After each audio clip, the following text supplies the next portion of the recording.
Pai, está no céu, santificado, glorificado, exaltado teu nome, Senhor.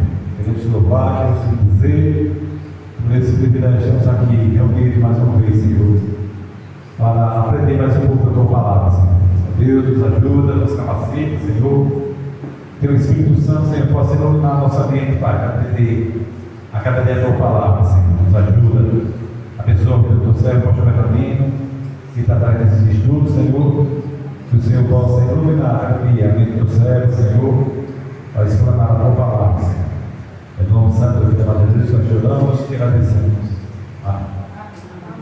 Fala o nome, irmão.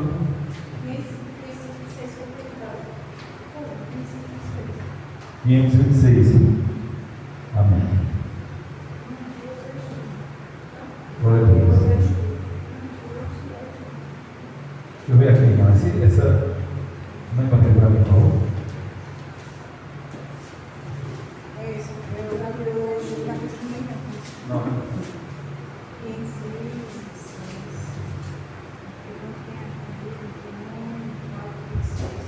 26, amém? 556, amém? 26, né? É 26, não sei. Está para cá. Então essa é melhor, porque Vai dar, já. Senhor meu Deus, quando eu maravilhado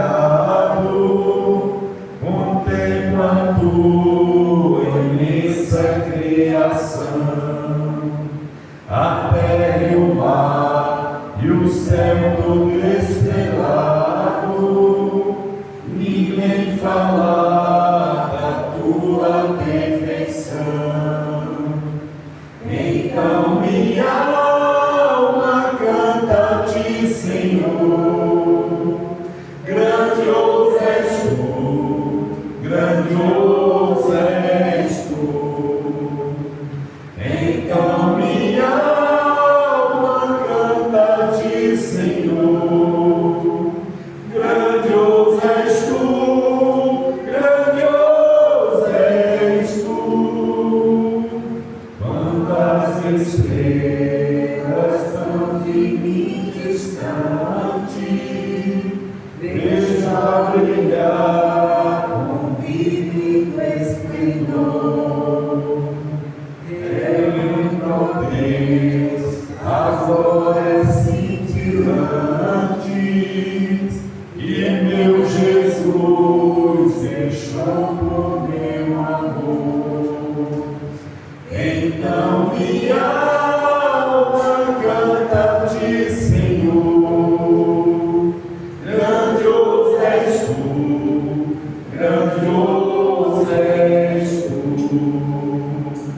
Então minha alma canta-te, Senhor, grandioso és tu, grandioso és tu. Olha as florestas murmuram ao vento, ao ver que tu plantaste cada pé. Quero na cruz, o livro tão cruento, e no teu filho afirma minha fé. Então minha alma canta-te, Senhor, grandioso és tu, grandioso és tu. Então minha alma canta-te, Senhor, grandioso és tu, grandioso és tu. E quando penso que tu não poupaste teu filho amado por amor de mim, meu coração que nele tu ganhaste transborda, ó Pai, de amor que não tem fim. Então minha alma canta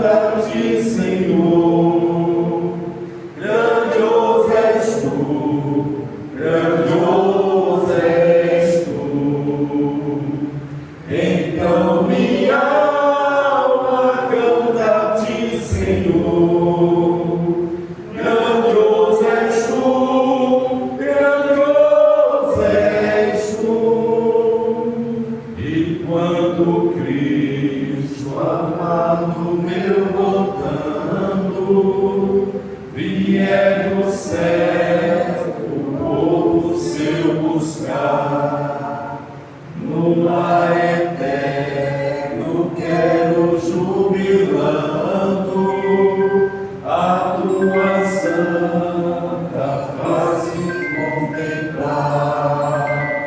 Então minha alma canta-te, Senhor,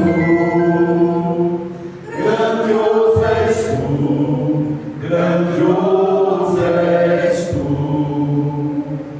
Então minha alma canta-te, Senhor, grandioso és tu, grandioso és tu. Louvado seja o nome do nosso Deus, amados. Que maravilhoso, né? Que tira desce como nosso Criador, nosso Deus. Glórias a Deus. Amém? Minhas irmãs, meus irmãos, vamos continuar o nosso estudo, né, sobre a doutrina da salvação. Nós já vimos bastante coisa. A semana passada, amados, nós vimos como é que ocorria a salvação, né, no Antigo Testamento, antes de Cristo ter vindo, né?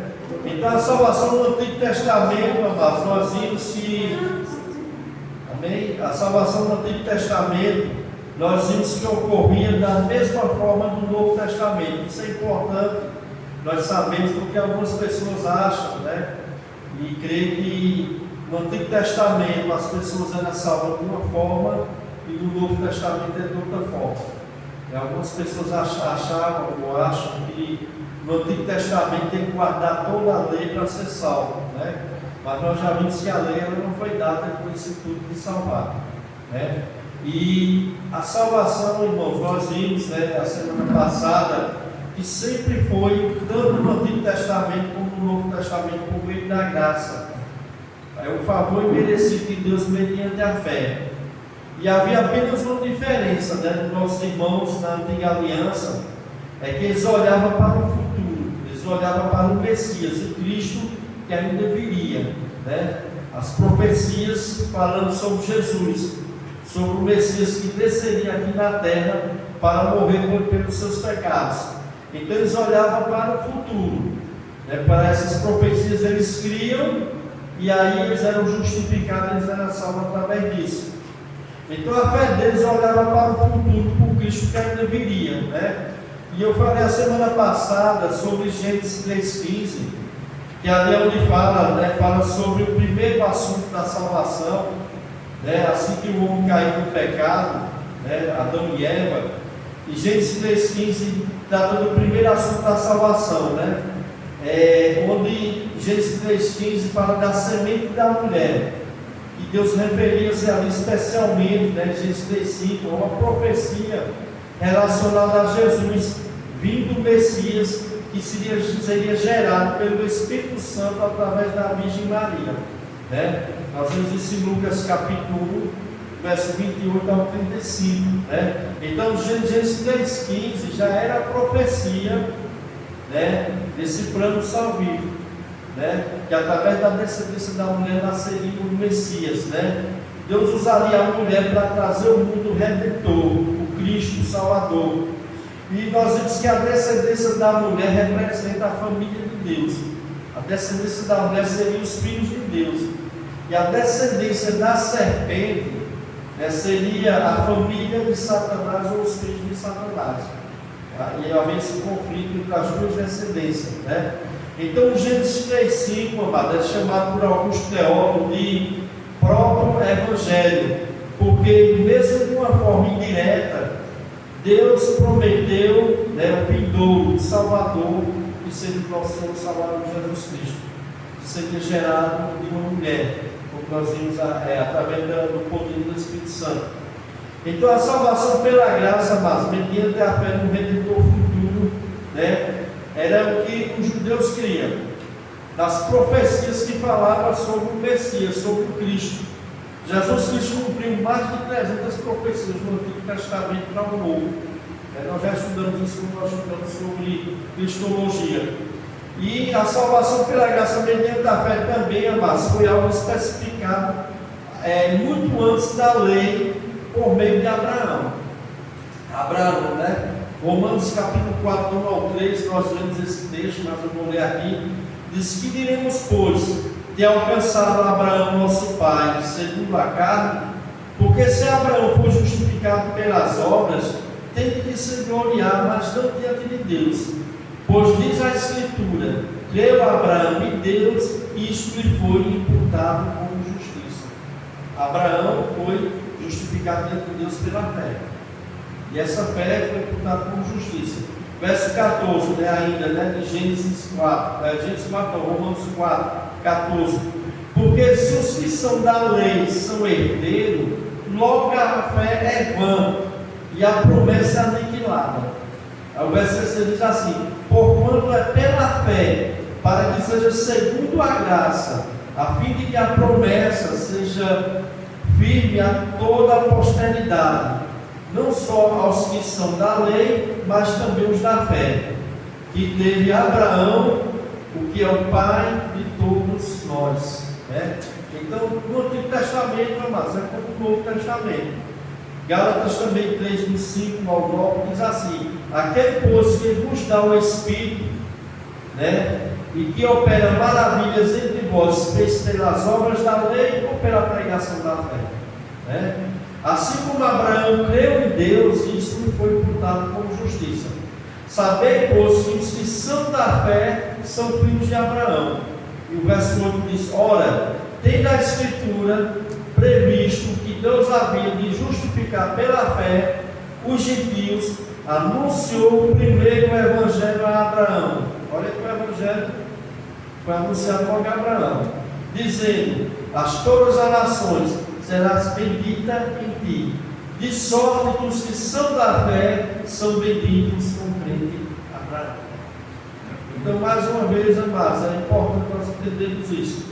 Essa visão de algumas pessoas que acham que a antiga aliança, as pessoas eram salvas pela lei e a nova aliança é pela graça, sempre foi pela graça mediante a fé, tanto no Antigo como no Novo Testamento, porque a salvação nunca foi pela obra da lei, mas sempre pela fé em Deus e a sua promessa como Salvador.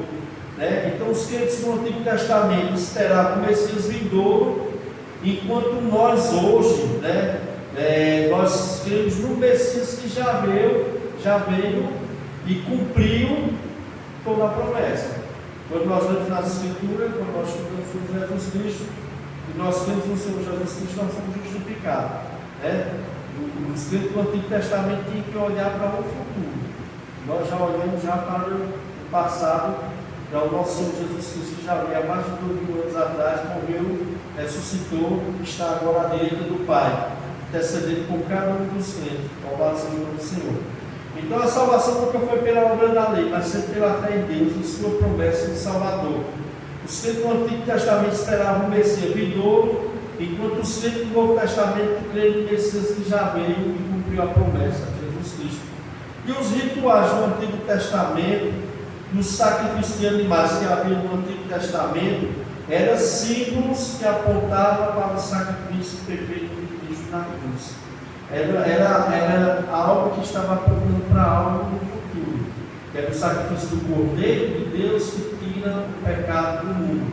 Agora aqui eu gostaria que a igreja abrisse Hebreus capítulo 10, vamos abrir lá em Hebreus capítulo 10, vamos ler o verso 11 e 12.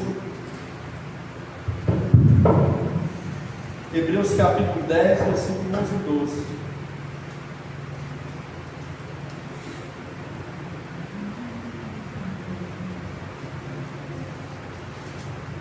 Lembra, antes que vocês vão encontrar aí, eu posso falar. Eu estou lendo um livro de John MacArthur sobre a segunda vida de Cristo, né? Amém. E ele falando sobre o Velho Testamento, né? Que foi 333 profecias que foi dada no Velho Testamento, né? Que já se cumpriu mais de 100 profecias, já foi cumprida, né? E as outras vão para ser cumpridas, né? Eu falando que você vê que a palavra de Deus é verdadeira, né? Amém. Que Cristo, que apontava para Cristo, está se cumprindo, né? Estou vendo hoje que Jesus Cristo ele veio, esse mundo morreu, as profecias todas que foram profetizadas. Da primeira vinda dele se cumpriu todas. Cumpriu todas, Da primeira vinda. Da segunda vinda vai se cumprir que é algo escatológico. Isso. Ele foi mais de 300 profecias, né? Profetizadas. Mais de 100 já foram. Verdade, né? Isso para mostrar aos judeus que Jesus Cristo realmente era o verdadeiro Messias. E ainda hoje eles não acreditam, né? O judeu ortodoxo, meu irmão, ele não aceita Jesus Cristo como o verdadeiro Messias, o Jesus que nós adoramos, o Jesus que nós seguimos. Para os judeus ortodoxos, Jesus que nós cremos é falso, né? Eles não creem, né? Inclusive quando eles leem Isaías 53, que fala sobre a morte de Cristo na cruz, né? Dizendo que ele levou sobre si nossas iniquidades, nossos pecados, eles associam Isaías 53 a Israel e não a Jesus. É um absurdo o negócio desse mundo. Como é a seguida, né? Porque tem um propósito de Deus, né? Tem um propósito de Deus. Romanos nos fala sobre esse propósito. O propósito de Deus dessa seguida de Israel, por um momento, né? Mas chegará no futuro, todo aquele que invocar o nome do Senhor será salvo. E Israel, todo Israel que invocar o nome do Senhor Jesus Cristo será salvo para a glória do Senhor, né? Mas por enquanto, irmãos, tem muitos judeus incrédulos indo para o inferno. Tem muitos judeus indo para o inferno, né? Muitos judeus indo para o inferno porque não creem Jesus como Messias. Eu estava vendo um debate com aquele pastor José Akiva, né? José Akiva, né? Ele era um pastor pentecostal, pregava muito nas Assembleias de Deus, nos Gideões missionários da última hora, pregava bem, tudo isso aquilo. Ele praticamente apostatou da fé. Ele voltou ao judaísmo, né? Ele não crê mais como cria antes, né? Eu digo que é apostasia, mas porque eu digo que Deus fala que se o crente voltar ao judaísmo, ele estaria apostatando de Cristo, né? Ele estaria apostatando de Cristo, não apostatou realmente, né? E ele estava dizendo no debate o seguinte: ele disse, não, nós judeus nós não precisamos de Jesus para ser salvo. Quem precisa de Jesus para ser salvo é os gentios. São vocês que é de outras nações. Os judeus precisam apenas crer no Deus no Antigo Testamento. Mas a gente já viu aqui, amados, como é que era a salvação no Antigo Testamento. É impossível, amados, uma pessoa ser salva sem Jesus Cristo. Por quê? Porque nós vamos ver que isso foi o plano eterno de Deus. Antes da fundação do mundo, já houve esse plano entre a Trindade de Jesus, seu Salvador. O Cordeiro de Deus foi morto antes da fundação do mundo. Já estava esse plano arquitetado por Deus. E o Salvador é Jesus, amado. Tanto para judeu como para grego. Não há salvação sem Jesus, amados. Não há. Tanto os crentes do Antigo Testamento como no Novo, eles eram salvos, crendo através de Jesus Cristo, do Messias. Vamos ler Hebreus 10, 11 e 12. Amém? Hebreus capítulo 10, versículo 11 e 12. Quem vai ler é Rejane? Já pegou a prova? Vamos ler.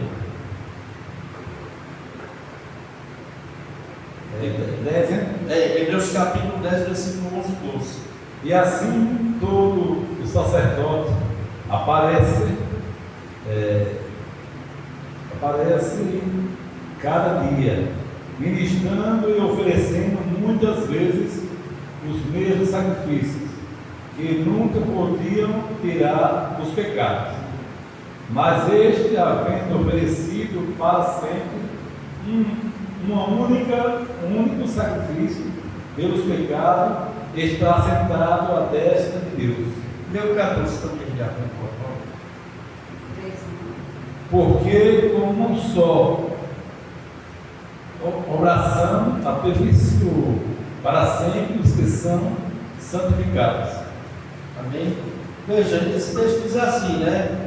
Dia após dia, todo sacerdote apresentava e exerceu os seus deveres religiosos. Isso era a antiga aliança. A antiga aliança era assim, né? Era algo repetitivo, né? Repetidamente oferecia o mesmo sacrifício, que ele nunca podia remover os pecados. Mas quando esse sacerdote acabou de oferecer, para sempre um sacrifício pelos pecados, assentou-se à direita de Deus. O que é que o autor de Hebreus está falando? Está falando sobre o sacerdócio de Cristo, muito superior ao sacerdote antigo da antiga aliança de Moisés. Pois o sacerdote do Antigo Testamento eles tinham que oferecer muitos sacrifícios, né? Porque simbolizava a Cristo. Mas Jesus veio uma única vez, ofereceu um único sacrifício para tirar o pecado de todos de uma vez só, por aqueles que creem, né? É mais ou menos isso, né? E o verso 14 diz: porque por meio de um único sacrifício ele aperfeiçoou para sempre os que estão sendo santificados, né? Ou seja, todos aqueles rituais do Antigo Testamento apontavam para Cristo. As festas, os rituais religiosos, eram sombras do que ia acontecer para Cristo. Hoje nós não precisamos voltar mais para sombra, mas nós já estamos aperfeiçoados em Cristo. Cristo é a revelação completa de Deus. Então é o que eu estou dizendo, amados, tanto no Antigo Testamento como no Novo Testamento, ninguém poderá ser salvo sem o Senhor Jesus Cristo, que é o Salvador. Está dando para compreender, amados? Amém? Então, irmãos, veja só, o plano da salvação pela graça já existia desde o princípio, porque a graça sempre fez parte do plano de Deus para nos redimir do nosso pecado e da morte. Veja 1 Pedro, vamos agora, 1 Pedro capítulo 1, verso 18 e 20. Nós lemos até a semana retrasada esse texto, 1 Pedro capítulo 1, que foi o texto que eu estava procurando e errei bastante. Eu tinha esquecido de anotar do jeito certo. 1 Pedro capítulo 1, né? Verso 18 ao 20. A graça e a paz do Senhor Jesus. Amém. 1 Pedro, capítulo 1, verso 18 ao 20. Amém? Amém. Sabendo que não foi com coisas corruptíveis, como prata ou ouro, que foste resgatados da vossa vã maneira de viver, que por tradição recebeste de vossos pais, mas com o precioso sangue de Cristo, como de um cordeiro imaculado e incontaminado, o qual, na verdade, em outro tempo foi conhecido, ainda antes da fundação do mundo, mas manifestado nestes últimos tempos por amor de vós. Amém? Glória a Deus. Né? Pois vocês sabem que não foi por meio de coisas perecíveis como prata ou ouro que vocês foram redimidos da sua maneira vazia de viver, transmitida por seus antepassados, mas pelo precioso sangue de Cristo, como de um cordeiro sem mancha e sem defeito. Olha, conhecido antes da criação do mundo, revelado nesses últimos tempos em favor de vocês. O que é que o texto aqui, o que Pedro está querendo dizer? Sobre o sangue de Cristo, sobre o sacrifício de Cristo. Era conhecido antes da criação do mundo, mas foi o plano eterno de Deus Pai. Toda a Trindade fez parte do plano da redenção. E Cristo, amados, é o Salvador. Já estava determinado, se existisse tudo, que Jesus Cristo ia ser o Salvador da humanidade. Antes de nascer ser humano, antes de ser criado o mundo, já estava assim determinado por Deus. Por isso não existe salvação sem Jesus, amados. Né? Salvação sem Jesus não existe. E eu vejo como o diabo ele tem cegado o entendimento das pessoas. E as falsas religiões, as religiões que tem por aí, eles colocam seus mediadores, seus salvadores. Nenhum vai levar o mundo para o céu. Tem muitos religiosos que já estão no inferno, morrendo sem Cristo, morrendo sem o único que pode salvar eles, morrendo sem o único mediador entre Deus e os homens, sem aquele que realmente tem o poder de perdoar os pecados, né? E esse plano foi revelado antes da fundação do mundo, irmãos. Né? Vamos a Apocalipse 13, verso 8. Apocalipse capítulo 13, verso 8.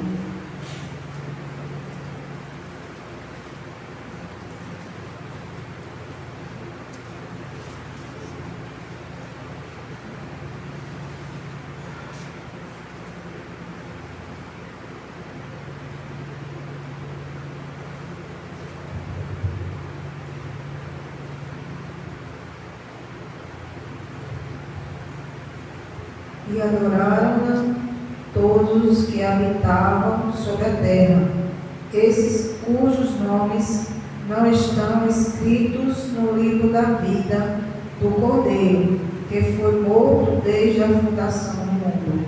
Ok? Né? Todos os habitantes da terra adoraram a besta. Aqui nós sabemos que aqui está relacionado ao anticristo. Na gente estudar sobre escatologia, nós vamos estudar sobre o anticristo. Né? E quem vai adorar o anticristo? Todos aqueles que não têm o nome deles escrito no livro da Bíblia. Essas pessoas nunca tiveram o nome escrito no livro da Bíblia. Vai ser os adoradores da besta, do anticristo. Né? E diz assim: todos os habitantes da terra adoraram a besta, a saber, todos aqueles que não tiveram seus nomes escritos no livro da Bíblia, do Cordeiro que foi morto desde a criação do mundo. O Cordeiro foi morto desde a criação do mundo. Alguma outra tradução diz: o Cordeiro foi morto antes da criação do mundo. Né? Mas você vê que o plano redentivo de Deus para salvar a humanidade é Cristo, amados. O plano é eterno. Então é esse negócio de que o Antigo Testamento era salvo pela lei e o Novo Testamento é pela graça, está errado, isso é heresia. Sempre a salvação foi mediante a fé, por meio de Jesus Cristo, desde o tempo de Abraão. Desde o tempo de Abraão, antes de existir lei. Abraão bem antes de Moisés, Abraão bem antes da lei. Né? Desde Gênesis capítulo 3, verso 15, já apontava para o Messias. Amém? Então, a própria lei, amados, a própria lei apontava para Cristo. Vamos ver Gálatas 3, 24. Gálatas capítulo 3, verso 24.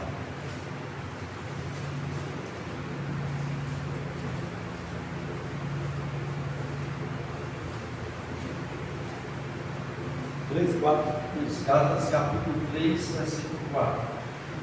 Se os irmãos quiserem falar alguma coisa, participem, amém? Gálatas capítulo 3, versículo 24, né? 24. Gálatas capítulo 3, versículo 24.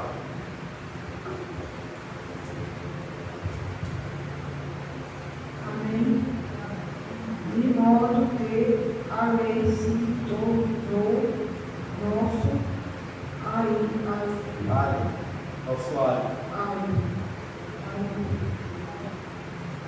para nos conduzir a Cristo, a fim de que pela fé fôssemos justamente justificados. Amém? Assim a lei foi nosso, alguma linguagem diz aio, né? Mas essa palavra aio significa tutor, né? Tutor, né? Depois eu vou explicar isso. Assim a lei foi o nosso tutor até Cristo, para que fôssemos justificados pela fé. Verso 24. Agora, porém, tendo chegado à fé, já não estamos mais sob o controle do tutor, né? O que é que o autor Paulo está querendo dizer aqui, amados? Que a lei é como um aio, a lei é como um tutor, né? O que era um tutor? O tutor era um escravo, e o tutor era uma pessoa instruída, que era encarregada de conduzir as crianças, ensinar as crianças, né? E proteger elas, até que elas chegassem à idade madura. Tinha um tutor que era levantado para isso. Então assim a lei guiou o povo até a salvação pela fé em nosso Senhor Jesus Cristo. A lei nos leva a Cristo. Nos leva a Cristo, né? Então, como eu já disse aqui, a lei continha rituais, sacrifícios, festas, que eram apenas sombras ou prefigurações da realidade futura. Os sacrifícios de cordeiros do Antigo Testamento apenas apontavam para o sacrifício final de Cristo. Então a lei servia como o quê? Como um espelho. Um espelho que ia mostrar a santidade de Deus e a incapacidade humana de alcançar por esforço próprio, né, a salvação. A lei mostra a santidade de Deus e a lei mostra a nossa pecaminosidade, a nossa incapacidade de cumprir a lei para sermos salvos. Então ela nos leva ao tutor, ela nos leva a Cristo, é como um aio que nos leva a Cristo, né? Ela nos leva a Cristo. Então é isso aí, amados. Amém? A lei, ela vai nos mostrar que somos pecadores, né? Que somos falhos, né? Pecadores e carecemos de um Salvador, né? Nós vimos isso já para umas 2 semanas atrás, fiz bastantes textos sobre isso, né? Irmãos, nós vamos falar ainda sobre essa parte aqui que nós encerramos, né? Não da salvação, tem muita coisa, mas sobre essa parte da salvação do Antigo Testamento, que é a mesma coisa da salvação do Novo Testamento, pela graça mediante a fé. Nós vamos estudar agora sobre a graça comum e a graça especial, não é? E o que vai dar para a gente fazer a parte da graça comum por causa do horário. O que é a graça comum? Algum irmão já ouviu falar sobre a graça comum? Eu gostaria que os irmãos que já ouviram possam falar, né? Pode falar, Deus. Graça comum são todo aquele. Pode falar. Já vou falar? Não, fala. Mas Pode falar. vai. Você não vai poder isso mais. É porque o ser humano tem, né? O sol nasce sobre tudo, a chuva cai sobre tudo. Nós temos o alimento para comer, a roupa para comer. Isso é, tudo é graça comum. A vida que nós temos, o ar que respiramos, né? As bênçãos que Deus vai derramar As sobre alegrias, as famílias. Eu não vou falar mais, não vou. Amém. Tem alguém que quer falar mais? Vai naquela coisa dele? A mesma coisa, né? Já que o irmão quer falar alguma coisa? As pessoas dizem, né, que o sol nasce para todos, né? A sombra para alguns que merecem. O ditado humano, né? A sombra é só para o que merece, né? O diácono falou é que o sol, né? O sol ele nasce para todos, né? Para bons e para mal. A chuva, ela vem para todos. Isso é a graça de Deus. Para todos os homens, né?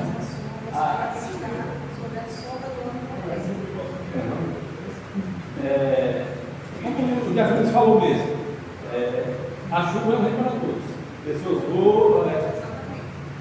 boas, pessoas más. Assim como a doença também, crente adoece. Servo de Deus adoece. Nós somos sujeitos às mesmas coisas. Exatamente. Pronto, olha, a graça comum é chamada comum por quê? Né? Porque é a graça que Deus dá a todas as pessoas, crente ou não crente. Né? É a graça pelo qual Deus dá inúmeras bênçãos. Deus derrama inúmeras bênçãos, né? Estende a raça humana. Ela é uma graça universal. Deus derrama as suas bênçãos sobre todos os seres humanos, sobre justos e injustos. Isso é graça comum. Deus derrama todas as suas bênçãos, todas boas dádivas vem do nosso Deus. E Deus, por sua graça, derrama tanto para justo como injusto. E você vê aí também, né, que uma pessoa, até uma pessoa justa e não justa, você vê que a graça comum, muitas vezes acontece que uma pessoa ímpia mesmo, ela é mais agraciada, assim, materialmente falando, do que uma pessoa justa. Isso acontece. Então você vê até Asaf, né? O Salmo de Asaf. Vamos falar dele aqui. Ele começou até a questionar a Deus, né? Sobre porque os ímpios estavam prosperando e ele, o servo de Deus, servindo a Deus, não estava prosperando. Aí Deus vai explicar para ele tudo. Isso. Então, mas a Bíblia diz que em sua providência Deus envia, usar um exemplo aqui de chuva, né? Sobre justos e injustos, né? Vamos em Mateus 5,45. Mateus capítulo 5, verso 45.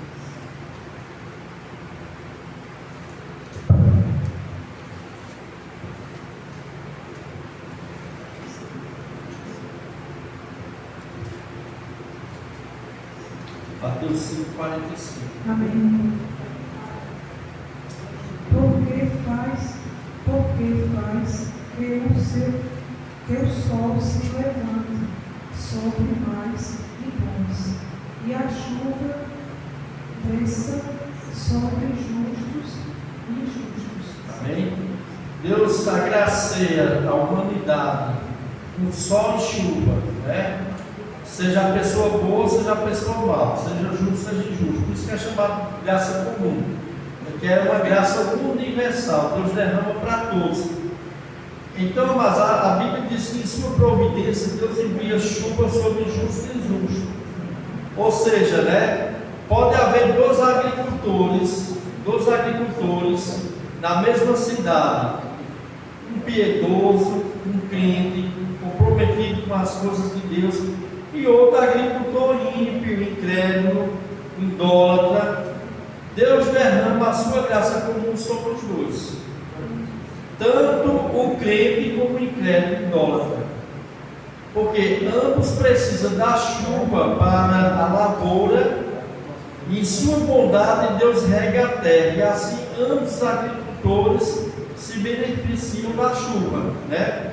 Nenhum dos dois merecia a chuva, nenhum dos dois, mas Deus derrama sobre os dois, mesmo aquele agricultor mau. O agricultor mau, ele é agraciado do mesmo jeito do agricultor crente fiel. Deus faz a chuva cair para todos, né? Derrama para todos, né? Então isso chama-se graça comum. Assim como outras coisas, assim como outros benefícios, né? Nós vamos ver aqui.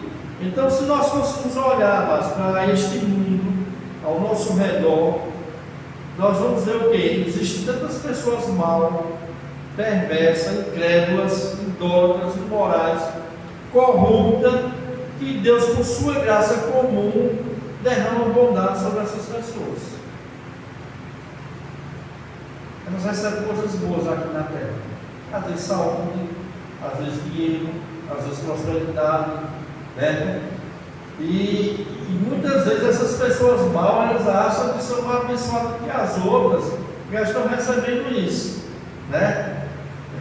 Elas acham isso, mas elas não sabem que isso é apenas a graça comum, que essa graça comum ela não salva.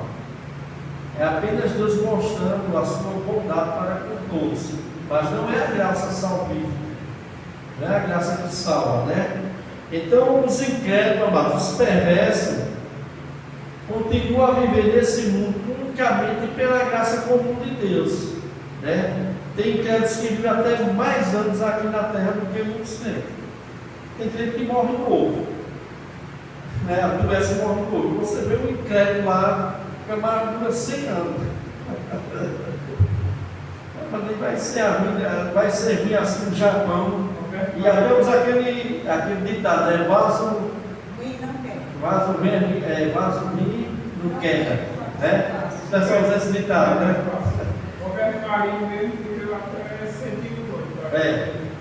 Né? Não, teve muitos camaradas aí, né, que perverso, mal, que duram um bocado. Você não parece que está o dia todo, né? Os falsos mestres, quando não falso evangelho, tem falsos mestres que levam um bocado, né? Tem os mestres verdadeiros que abrem logo novo. João Calvino, eu vi que João Calvino morreu com 54 anos. Né? Lutero morreu novo. A maioria dos camaradas que pregavam o evangelho de gente certo, o cara morreu novo. Né?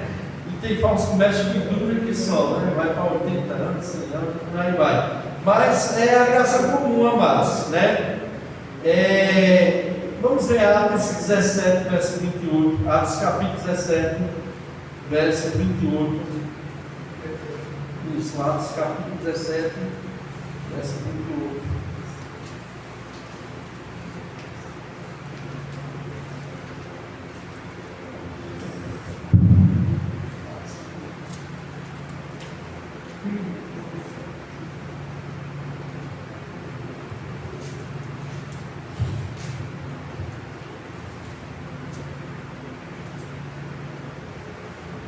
Atos 17, 28. Pois nele vivendo, nós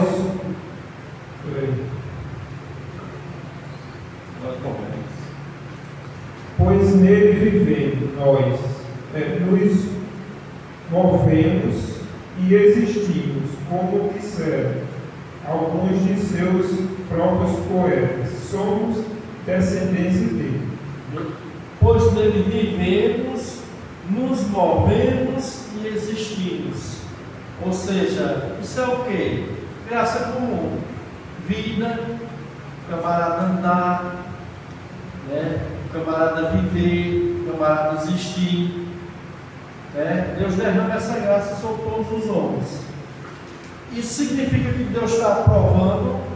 Não. Né?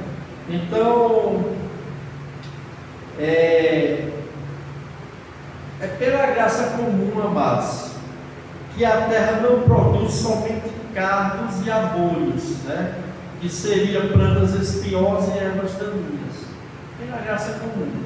Porque nós vimos quando o homem pecou, Deus amaldiçoou a terra, ele disse que a terra ia passar a produzir cardos e abolhos, né? Ia produzir plantas espinhosas e ervas daninhas. Mas pela graça que Deus tem ainda, derrama, faz com que tenhamos plantações boas, tenhamos alimentos na terra. Isso é o que? Graça comum. É porque merecíamos? Não. Ninguém merecia, nem crente, nem o injusto. Né? Então, nem permanece como deserto ressecado a terra, mas pela graça comum, ele faz a terra produzir alimentos e materiais como roupa e abrigo para cada um de nós. Então, a graça comum, amados, se estende além da chuva ou do sol. Pessoas que não estão em comunhão com Deus gozam de muitos favores nessa vida, como saúde, né? E às vezes alguém crente diz: eu sou crente, mas quem vai ser alguém ferrado, doente, né? Se alguém ferrado, eu tenho saúde, eu tenho dinheiro, eu tenho prosperidade, olha o irmãozinho ali, ó. O que é que adianta servir a Deus, né? Alguns pensam nisso, né? Mal sabe ele que Deus está derramando a graça comum aqui, mas que essa graça comum vai ter fim, vai ser passageira. Pode falar. O caso mesmo do rico e Lázaro. Eu vou tocar nesse assunto, com certeza, o rico e Lázaro, né? Ele tinha muitos bens, Graça comum, próspero, graça comum. Era bem mais agraciado dessa graça comum do que Lázaro, que era um crente, era um mendigo e passava fome na porta daquele homem. Né? E já que o irmão adiantou, né, quando Jesus contou essa história, foi justamente para os religiosos daquela época que estavam presentes, que eles eram avarentos. Né? E a ideia deles era que o quê? Que uma pessoa que era pobre, doente, que era amaldiçoada por Deus. Aí Jesus vai e mostra que não tem nada a ver isso. Aí Jesus conta essa história de Lázaro e do homem rico. Né? Jesus conta essa história. Nós vemos hoje nas igrejas, né? Muitas igrejas aí, se você não for próspero materialmente, não tiver uma saúde, entre aspas, perfeita, tem alguma coisa errada com ele. A doutrina da prosperidade, da confissão positiva, né? O crente tem que ter saúde, o crente tem que ser próspero, todo crente tem que ser próspero, todo crente tem que ter saúde. Se não tiver, porque falta fé, ou então não está sendo fiel a Deus. Isso é heresia. Está em pecado, Isso é heresia. Isso é heresia, né? A gente for ver a história dos apóstolos mesmo, o próprio Cristo, quando ele disse que o filho não tinha nem onde reclinar sua cabeça, né? Lógico que Jesus é Deus, toda a riqueza pertence a Ele. Mas Deus não está preocupado com coisas materiais, não. Ele pode abençoar a pobre, isso aqui. Mas aqui você vê pessoas que são ímpias, que são agraciadas com essa graça. Tem saúde, tem prosperidade, tem qualidade de vida. Muitas vezes tem livramentos de morte, né? E através da história da humanidade, nós vemos pessoa mal, perversa, que às vezes nessa vida, neste mundo, tem uma qualidade de vida até melhor do que o cristão. Isso chama-se graça comum, né? Os incrédulos, frequentemente, amados, recebem mais da graça comum nesta vida do que o crente. Muitas vezes é possível que eles sejam mais talentosos, mais ricos, mais prósperos, uns têm mais saúde, recebem mais benefícios materiais, são mais bem-sucedidos, muitas vezes, do que os cristãos nessa vida, né? Eles podem ter mais benefícios materiais nesta vida para usufruir, mas isso se limita apenas nesta vida, porque a graça comum não pode dar salvação e vida eterna, e as bem-aventuranças eternas, ela se limita apenas a esta vida, né? É o exemplo de Asaf. Asaf, vamos ver o Salmo 73, aqui eu vou ler, mas os irmãos acompanham porque é uma leitura longa, né? Os irmãos abrem aí, Salmo 73, do verso 12 ao 20.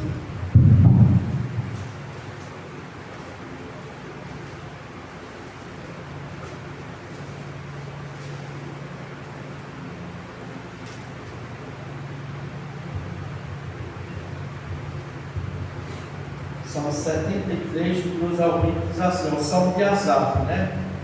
Asaf era um sacerdote, né?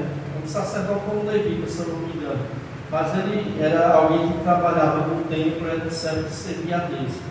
Ele diz assim: quanto a mim, os meus pés quase tropeçaram, por pouco não escorreguei, pois tive inveja dos arrogantes, quando vi a prosperidade desses ímpios. Olha, ímpios prósperos, Asaf via e Asaf ficou até com inveja, sendo servo de Deus, né? Eles não passam por sofrimento, têm um corpo saudável e forte, estão livres dos fardos de todos, não são atingidos por doença como os outros homens. Por isso o orgulho lhes serve de colar, e eles se vestem de violência. Do seu íntimo brota uma maldade, e na sua mente transborda uma maquinação. Eles zombam e falam com más intenções, em sua arrogância ameaça com opressão. Com a boca arrogam assim os céus, com a língua se apossam da terra. Por isso o seu povo se volta para eles, e bebe as suas palavras até saciar-se. Eles dizem: como saberá Deus? Terá conhecimento do Altíssimo? Assim são os ímpios, sempre despreocupados, aumentam suas riquezas. Certamente foi inútil manter puro o coração e levar as mãos na inocência, pois o dia inteiro sou afligido. Veja Asaf agora dizendo como era a vida dele, né? Como servo de Deus. Enquanto o ímpio prosperava, enquanto o ímpio não adoecia, enquanto tudo o ímpio parecia ser bom, Asaf diz, né? Pois o dia inteiro sou afligido e todas as manhãs sou castigado. Se eu tivesse dito, falei como eles, teria traído os teus filhos. Quando tentei entender tudo isso, a ser muito difícil para mim, até que entrei no santuário e então compreendi o destino dos ímpios. Certamente os põe em terreno escorregadio e os fazem cair na ruína, como são destruídos de repente, completamente tomados de pavor.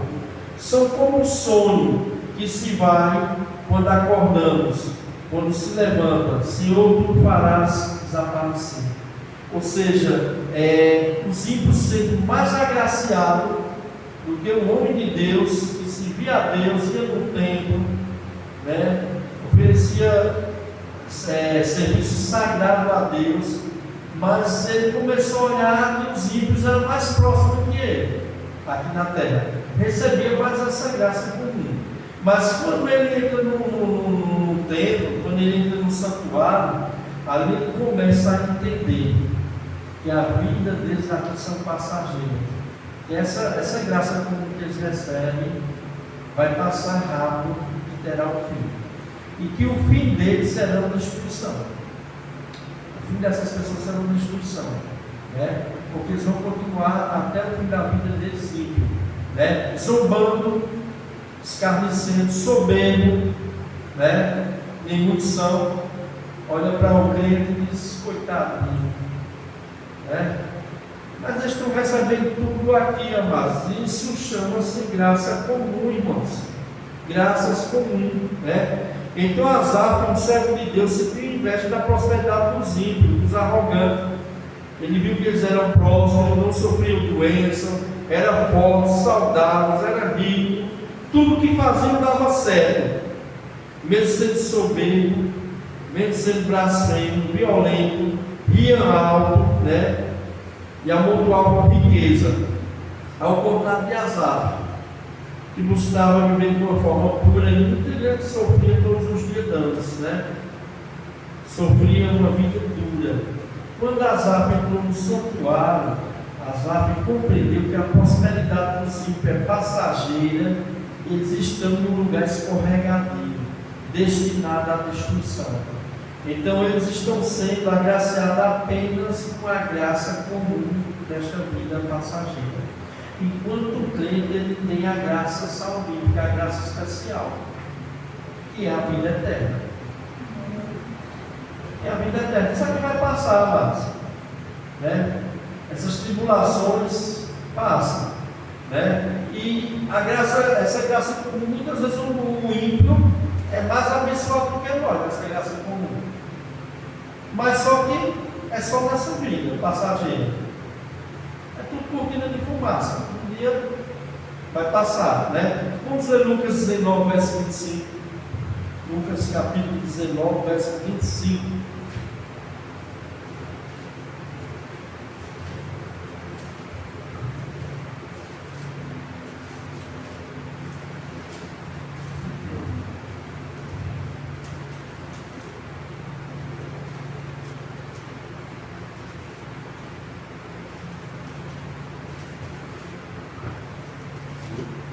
Lucas 19, 25. E disseram eles: Senhor, ele tem 10 minas.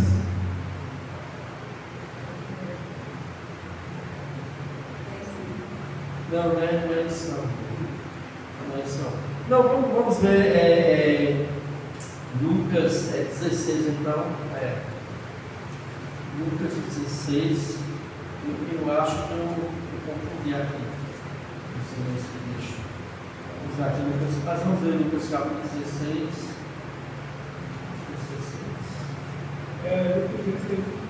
25, né? Isso. Mas vamos ler o verso 19. Né? 19 ao 22, ao 23 e o 25, amém? Lucas capítulo 16, verso 19 ao 23 e depois o verso 25, amém? Ora, havia um homem rico, vestia-se de púrpura e de linho finíssimo, e vivia todos os dias regalada e esplendidamente. Havia também um certo mendigo, chamado Lázaro, que jazia cheio de chagas à porta daquele, e desejava saciar-se com as migalhas que caíam da mesa do rico. Os próprios cães vinham lamber-lhe as chagas. E aconteceu que o mendigo morreu e foi levado pelos anjos para o seio de Abraão. Morreu também o rico e foi sepultado. E no inferno ergueu os olhos, estando em tormentos, e viu ao longe Abraão e Lázaro no seu seio. Como no 24 até o 25, que é mais concreto. E clamando disse: Pai Abraão, tem misericórdia de mim, e manda Lázaro que molhe na água a ponta do seu dedo e me refresque a língua, porque estou atormentado nesta chama. Disse, porém, Abraão: Filho, lembra-te de que recebeste os teus bens em tua vida, e Lázaro somente males. Agora este é consolado e tu atormentado. Amém? Você vê um homem rico e ímpio, e você vê um crente pobre, né, mendigando na frente da porta desse homem rico. Se regalava todos os dias tinha banquete, muita comida, muita bebida, farto, né? E ele nem ligava para o mendigo. E o mendigo de frente da casa dele, no portão, passando necessidade. Aí chega, mas o dia da morte do juiz. Aí passou aqui a vida nessa terra do mendigo e passou a do homem rico. Né? O rico foi muito agraciado com a graça comum, o mendigo não. Só que tem uma coisa: o mendigo tinha a graça salvífica e o rico não tinha essa graça salvífica. Então, quando o rico morreu, né, a graça comum passou e ele foi para o inferno. Estava totalmente lá. Né? E enquanto Lázaro, que sofreu nessa vida, passou necessidade, doente, passou necessidade, teve a graça salvífica de Deus e foi para o seio da terra, simbolizar aqui o céu. Então nós vemos, amados, que nem sempre as pessoas são mais agraciadas na graça comum, significa que essas pessoas estão sendo aprovadas por Deus. Elas estão recebendo bênçãos aqui, então, mas é só aqui. A prosperidade, todas elas é só aqui. E quando elas descerem da sepultura, tudo isso aqui acabou, né? E, infelizmente, elas vão descer sem crer no Senhor Jesus, sem ter essa graça salvífica, e elas vão passar uma eternidade no sofrimento eterno. Então Deus faz derramar essa graça, amados, sobre todos. É uma graça universal. E que muitas vezes os ímpios, amados, são mais agraciados do que muitas vezes o crente. Muitas vezes você é um crente fiel a Deus, você passa por enfermidade, você passa por problema de saúde, né? Você passa por problema financeiro, problema familiar, e você vê às vezes o ímpio, tudo na vida dele dá certo. É só vida boa, não sabe o que é sofrimento, mas isso vai passar. Então essa graça, amados, essa graça comum, ela não salva, né? Ela não salva. Ela não salva ninguém. Ela só serve para mostrar a bondade de Deus e dar condição para a sobrevivência humana até o julgamento final, né? Então, ela demonstra o amor benevolente de Deus, bondade de Deus a todos os homens desse mundo, né? O amor benevolente, mas não o amor salvífico. Há uma diferença do amor de benevolência de Deus, que é o amor da graça, como o amor salvífico. O histórico não aceita isso, mas amados. A graça comum, esse amor benevolente, Deus derrama sobre todos. Agora, a graça especial, ou a graça salvífica, nós vamos ver que somos os eleitos de Deus. Vem de novo a doutrina da eleição, que muitos odeiam, né? Tem que não suporta ouvir a palavra eleição, que é bíblica, né? Tem gente que não suporta isso. Aí quer contestar a justiça de Deus, que Deus de amor é esse, porque não estuda, não compreende. O Espírito Santo ainda não lhe abriu o entendimento para entender que realmente a doutrina da eleição, né, que não é por merecimento, é por graça, e Deus derrama a sua graça a quem Ele quer, a graça salvífica que Ele dá a quem Ele quer. E quando nós vamos estudar sobre a doutrina da eleição, nós vamos entender sobre isso, a doutrina da eleição, né?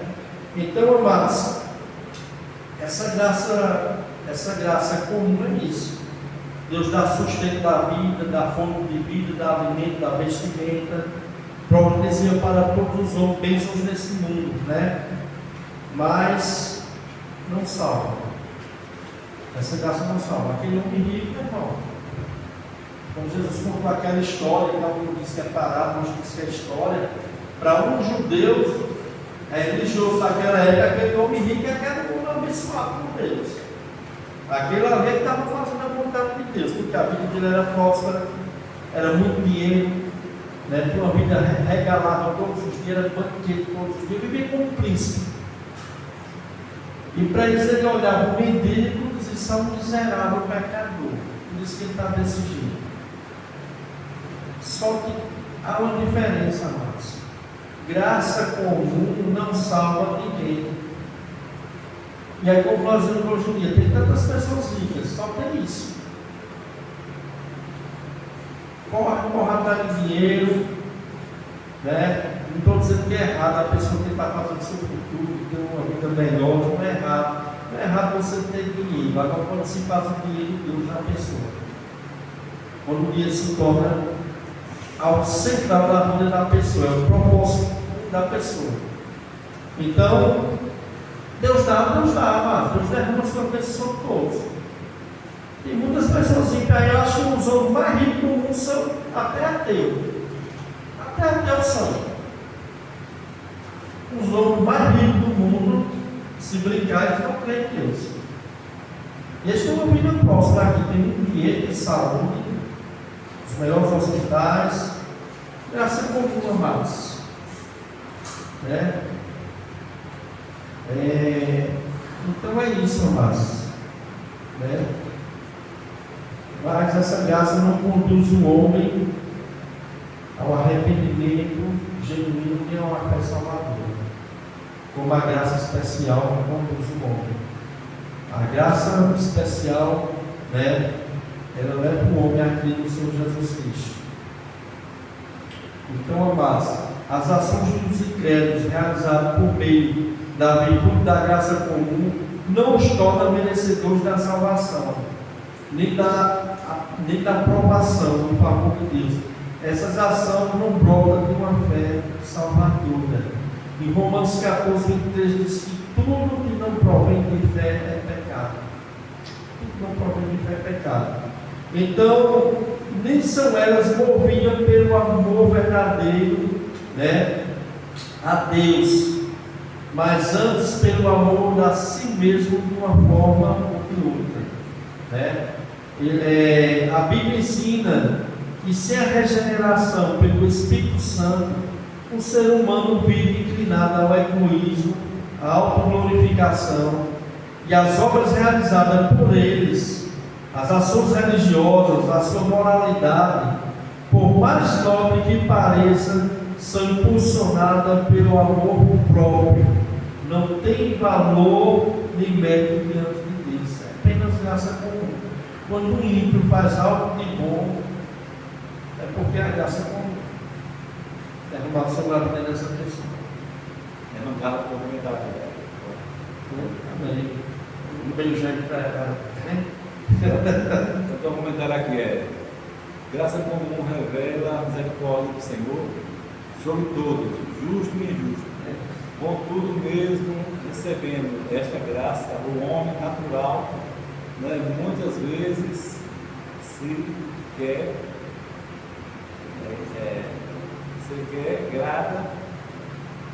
agrada, né? Acho que era que diz a Deus.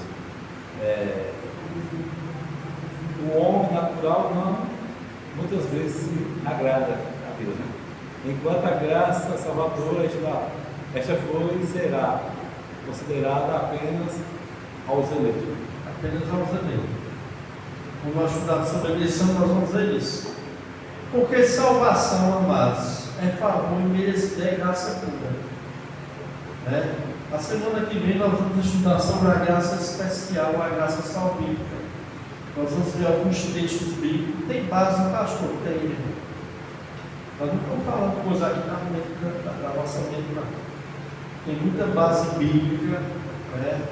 E nós vamos ver isso aí. E quando nós entramos na doutrina da eleição, tem muitos textos bíblicos, de textos e contextos, que Deus elege assim para a salvação. Não é apenas eleger para fazer parte de uma nação, não é uma eleição apenas para o ministério, que tem eleição para o ministério, tem eleição para profeta, tem eleição para rei, tem eleição para a nação de Israel, mas tem eleição para a salvação. Vamos falar. Ô pastor, e quando estava aquele juiz mal em cruz, tinha uma lei que casar a sua graça. É isso. Qual fator aí poderia se encaixar? O fator foi o convencimento do Espírito Santo na hora. Porque na realidade, se olhar um texto só no Evangelho, você vai ver que um blasfemava do outro não. Mas se você olhar outros evangelhos, vai ver que todos blasfemaram. Mas aí teve um, né, que houve essa ação do Espírito Santo no coração dele, que reconheceu, né, que ele estava ali, porque merecia, mas que o Senhor era justo. A ponto dele entender que Jesus, ele dizia assim: Senhor, quando ele está no teu reino, lembra-te de mim, como desvendado do Espírito Santo, irmão, na hora desse homem, porque ele estava com os outros lá na mesma situação. Ele viu que Jesus tinha Deus, ele reconheceu que Jesus é Deus. Reconheceu. Alguém pode também se encaixar o fato quando diz que na graça foi salvo. Imediatamente Deus, porque Deus que a fé Isto também de nós é dom de Deus, nem de obras para que ninguém se glorifique. Se a gente fosse olhar a obra dele, quer dizer, ele toda uma vida. Toda uma vida mal, né? Roubando, né? Fazendo coisa errada, né? Mas essa graça salvífica, amados, por favor, imerecida. E essa graça salvífica, ela pode alcançar o homem num leito de morte, quando ele estiver já morrendo. Entendeu? Deus pode fazer a obra nesse coração desse homem. O Espírito Santo pode convencer do pecado, da justiça e do juízo, ele se converter a Cristo em cima de uma cama e morrer depois. Uma prova foi uma luta, morreu no momento que ele estava, quer dizer, que creu no momento que ele estava morrendo. Então, irmãos, nós vamos ver que a semana que vem sobre essa graça especial, né, com graça salvífica, e depois nós vamos entrar na doutrina da eleição. Uma doutrina bem baseada, bem bíblica, né, que alguns fazem a distinção entre calvinismo e arminiano, né, mas nós não vamos tocar nesse assunto de Calvino ou de Arbínio. Nós vamos falar do que a Bíblia fala. O apóstolo Paulo sobre a eleição. Amém? Nós não vamos estar rotulando a doutrina da eleição, tem muitos casos aí, né, para reprovar a doutrina do outro. Não, porque essa doutrina é calvinista, não sei o que, não. Nós vamos estudar o que está na Bíblia. Entendeu? Porque a eleição, meu irmão, a doutrina da eleição, o apóstolo Paulo escreveu, Pedro escreveu, Jesus fala sobre a eleição, né? A Bíblia toda fala sobre a eleição. Sobre a eleição. Né? E tem eleição para a nação, tem eleição para ministério, mas tem eleição para a salvação. Nós vamos estudar sobre a eleição para a salvação. Amém? Deus nos abençoe, amados. A semana que vem, se Deus quiser, vai ser uma bênção. Terminamos no horário certo. A glória do Senhor. Amém?